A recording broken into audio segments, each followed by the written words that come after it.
राधे राधे दोस्तों। वृंदावन ट्रिप के second part में आप सभी का स्वागत है। ब्रज धाम में मेरा ये दूसरा दिन है और आशा करता हूँ कि वृंदावन ट्रिप की पहले दिन की मेरी जर्नी आप सभी को पसंद आई होगी। जैसा कि मेरा स्टे मथुरा में ही था, तो सुबह सुबह तैयार होकर के मैं कृष्ण जन्मभूमि देखने आ गया।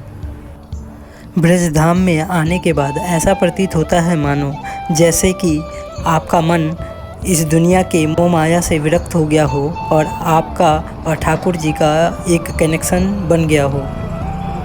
ये सामने जो आप रेलिंग से घिरे इस जगह को देख रहे हैं, इसे पोतरा कुंड कहते हैं। ऐसा कहा जाता है कि जो भगवान कृष्ण के जन्म के बाद जो उनका पहला स्नान जो उनकी माता देवकी ने उन्हें कराया था, वो इसी पोतरा कुंड में कराया था और उनके कपड़े भी जो है इसी पोतरा कुंड में धोए गए थे। इस पोतरा कुंड से कृष्ण जन्मभूमि की दूरी मात्र 100 मीटर की है। भगवान कृष्ण का जन्म मथुरा के राजा कंस के कारागृह में हुआ था, जो उन्हीं के मामा थे। कंस को ये डर था कि देवकी का 8वां पुत्र उसके वध का कारण बनेगा, तो उसने अपनी बहन देवकी और उसके पति वासुदेव को कारागृह में डाल दिया और इसी कारागृह में देवकी के 8वें पुत्र भगवान श्री कृष्ण का जन्म हुआ था, जिसे वासुदेव जी ने रात्रि के समय जब सारे सैनिक सो गए थे, यमुना नदी को पार कर गोकुल गांव में यशोदा और नंद जी के यहाँ छोड़ आया था। श्री कृष्ण जन्मभूमि में मोबाइल, कैमरा, पर्स इत्यादि ले जाना अलाउड नहीं है, तो इसे आपको लॉकर में जमा कराना होता है, जिसकी सुविधा आपको इसके बाहर ही मिल जाती है।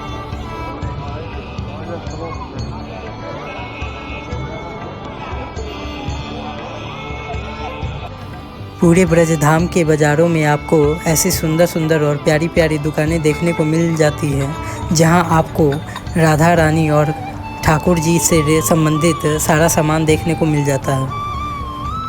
इन दुकानों में ठाकुर जी के बाल स्वरूप लड्डू गोपाल जी की छोटी सी बड़ी मूर्तियाँ, उनके वस्त्र, टोकरी, पालना, झूले और उनके श्रृंगार का सामान देखने को मिल जाता है। यहाँ बच्चों के लिए भी राधा और कृष्ण की पोशाकें और श्रृंगार का सामान मिल जाता है। खाने पीने के मामले में भी ब्रज धाम अपना अलग ही एक स्थान रखता है। यहाँ के फेमस फूड में दूध, दही, लस्सी, पूड़ी, कचौड़ी, जलेबी इत्यादि देखने को मिलती है। और इतना ही नहीं, यहाँ के स्वादिष्ट पेड़े दुनिया भर में मशहूर हैं। ब्रज धाम के मंदिरों और इन बाज़ारों में घूमकर आपको असीम सुखद की अनुभूति होती है।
कृष्ण जन्मभूमि के दर्शन कर मैं आ गया श्री द्वारकाधीश मंदिर में, जो कि कृष्ण जन्मभूमि से लगभग 2 किलोमीटर की दूरी पर है।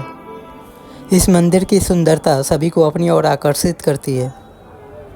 इसकी दीवारों पर बने नक्काशी और कलाकृतियाँ इस मंदिर की सुंदरता में 4 चांद लगाते हैं और इसके साथ ही यहाँ विराजमान द्वारकाधीश जी का मनोहर रूप उनके भक्तों के हृदय में एक अलग ही छाप छोड़ता है।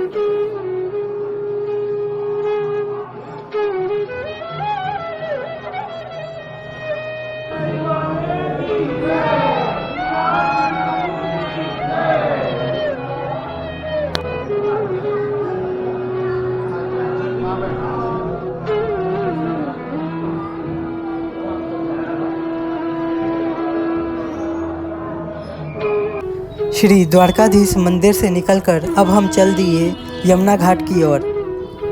वैसे तो मथुरा में यमुना जी के बहुत सारे घाट हैं, पर विश्राम घाट उनमें से सबसे प्रमुख है। ऐसा कहा जाता है कि कंस को मारकर जब भगवान कृष्ण बलराम जी के साथ यहाँ आए थे तो उन्होंने इस घाट पर विश्राम किया था, तभी से इस घाट का नाम विश्राम घाट पड़ गया। इस घाट से संबंधित और भी कथाएं प्रचलित हैं। इस घाट के एक मंदिर में यमुना मैया और उनके भाई धर्मराज अर्थात यमराज जी विराजमान हैं। एक पौराणिक कथा के अनुसार ऐसा माना जाता है कि यमुना मैया ने अपने भाई यमराज जी से यह वरदान मांगा था कि जो भी भाई बहन भाई दूज के दिन इस विश्राम घाट पर आकर स्नान करेगा, उसके भाई की अकाल मृत्यु ना हो और उसकी उम्र बढ़ जाए। इस घाट पर अन्य प्रमुख मंदिरों में कृष्ण बलराम मंदिर, यमुना मैया जी का मंदिर और कृष्ण बलराम कुब्जा मंदिर है। घाट पर यमुना मैया की सुबह शाम की आरती भी होती है। यमुना घाट पर आकर आपको असीम सुखद और शांति का अनुभव होगा। घाट पर आप यमुना मैया की पूजा एवं दर्शन के साथ साथ बोटिंग का भी आनंद उठा सकते हैं।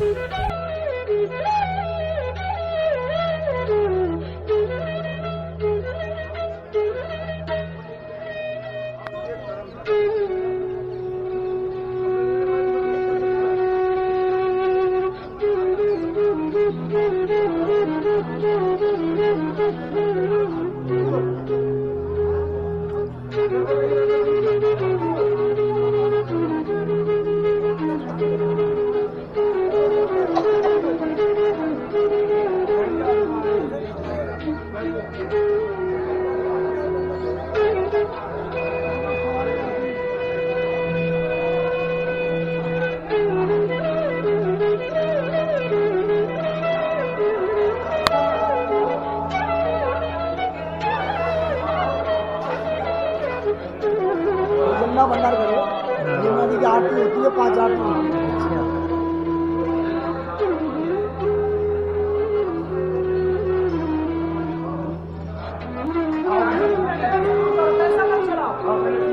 गोपी बन के आए थे और क्या, ये तो गोपी सर महादेव है। हाँ। तो संत काशी विश्राम का दर्शन है। अच्छा।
वैसे घाट से जाने का मन तो नहीं कर रहा था, पर समय की बाध्यता को देखते हुए मैंने यमुना मैया को नमन कर अपने अगले मंजिल की ओर प्रस्थान किया।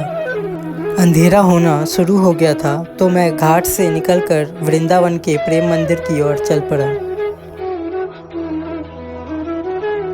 वृंदावन के प्रेम मंदिर का नाम तो हर किसी ने सुन रखा होगा।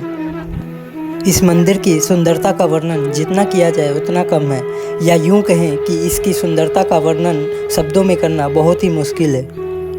यह मंदिर भगवान श्री कृष्ण और राधा के प्रेम का प्रतीक है और इसका निर्माण जगत गुरु कृपालु जी महाराज द्वारा किया गया है।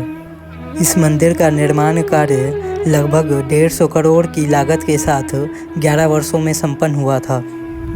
प्रेम मंदिर की सुंदरता वृंदावन आने वाले सभी पर्यटकों को अपनी ओर आकर्षित करती है और सभी अपने आप इस मंदिर की ओर खींचे चले आते हैं।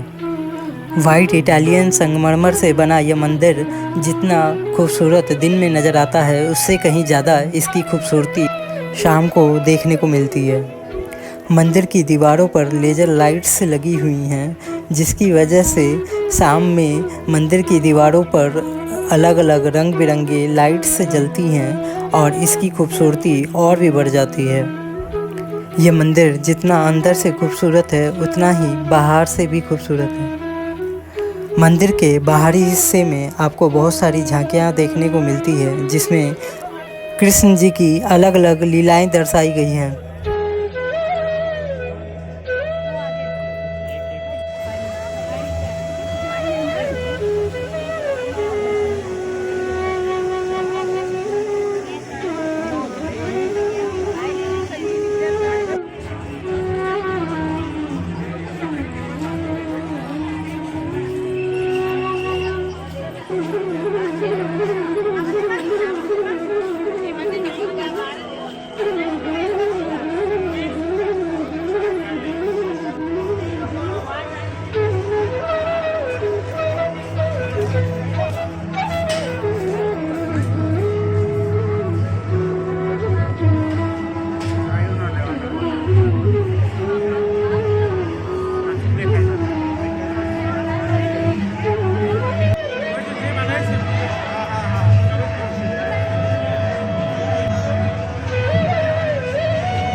शाम को यहाँ एक म्यूजिकल लेजर फाउंटेन शो भी होता है जो दिखने में बहुत ही अद्भुत प्रतीत होता है।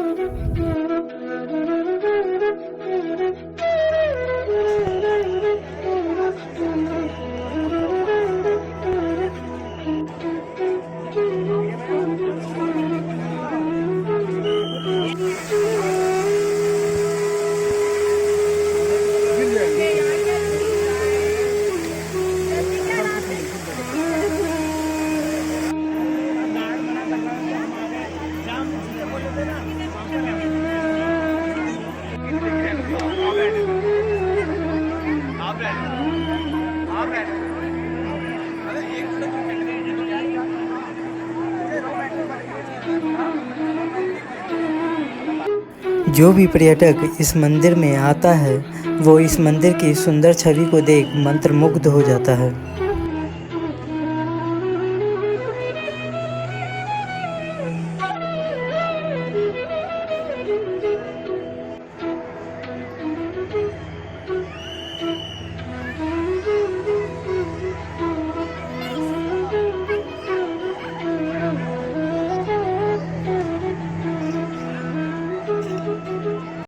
If you like the video, please like, share and subscribe the channel.